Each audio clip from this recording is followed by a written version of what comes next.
What's up, guys?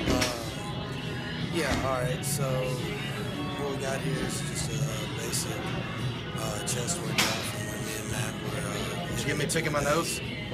Yep, I totally did. Come on. Yeah. So what we did today, or on this particular day, was we started out with just incline hammer press. I'm really a fan of this movement. Typically, or mainly because I find that it's really good squeeze. It's really good isolation on the chest, but yeah, it's still it's formulated like a training movement in the sense of Come on. it's the free weight, so to speak.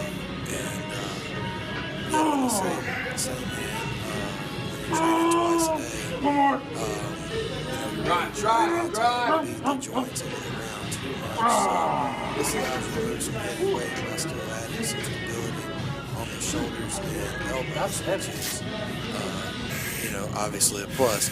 So what we did there is we work up to one heavy set, and it's just pretty typical for us, and then from there we stay at the same weight and work up to a set, a rest pause set, which is also pretty much become a staple in our training. We do a lot of these, especially with chest. I find that it really works. It's something that's been beneficial to me, and I enjoy it. And also in training twice a day, it helps cut back on some of the overall volume of the training session while keeping the intensity extremely high and helping to achieve the goal of complete muscle failure with the least amount of actual working sets. And when you're training very frequently, as we were in this phase of the program, it's crucial to get the most out of every single workout without having to do 20 and 30 sets, because like I said, I'm doing chest right here, and then later on this exact night or evening, I'm coming back to do back. So while the workouts are very different, the original chest, or the first workout being chest, is more heavyweight and rest pause type stuff, some drop sets, supersets. It's more strenuous on the central nervous system. Whereas the second workout, which was back this day, is more blood volume, more pump, more squeezing, more stripping and just pumping of the muscles. And both play a part, and I think it's crucial also to remember when you're training twice a day, it gives you an opportunity to train multiple types of muscle fibers. So, like I said,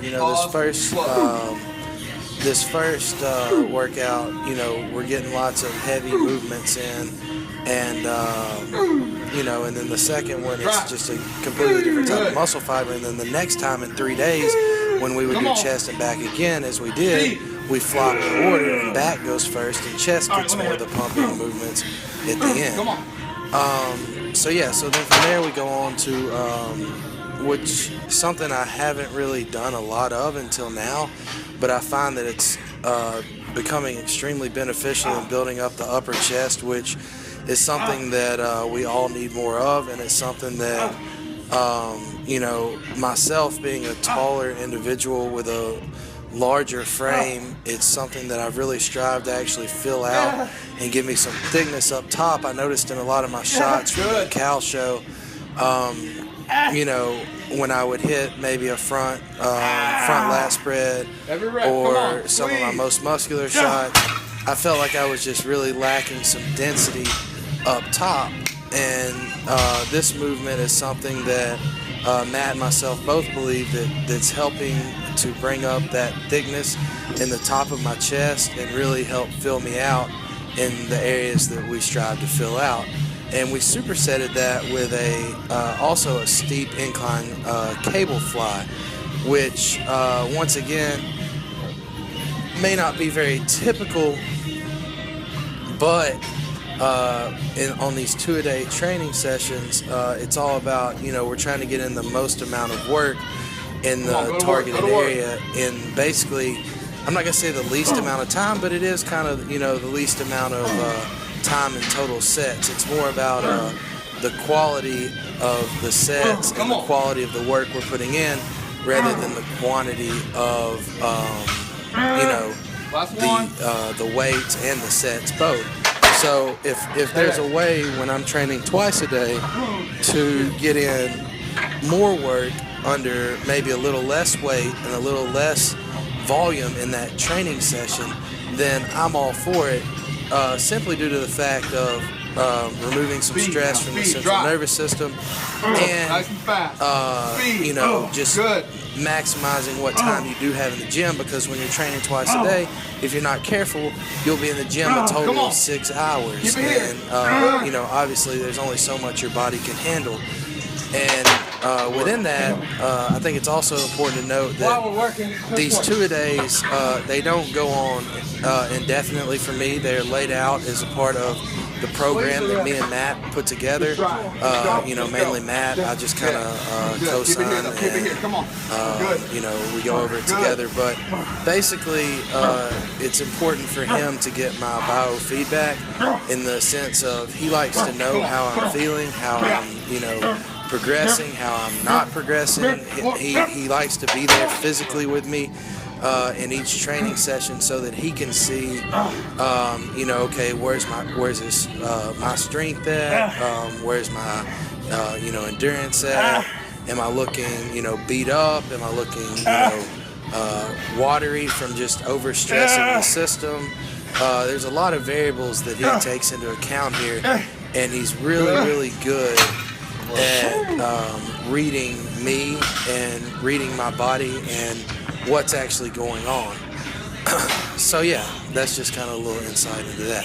And then from there we go into basically just 2 sets of 15 to 20 reps. And what we were trying to do here on the flat hammer press is just really squeeze and drive as much blood into the overall chest as we could. This is actually a machine that I never really used a lot of prior to working with Matt. I had some issues with my shoulders every time I would try to use this machine, and I think a lot of that was just my pride and ego getting in the way and trying to go too heavy. But anyways, yeah, that kind of wraps up chest, and I hope you guys enjoyed it, and, you know, stay tuned for the next one.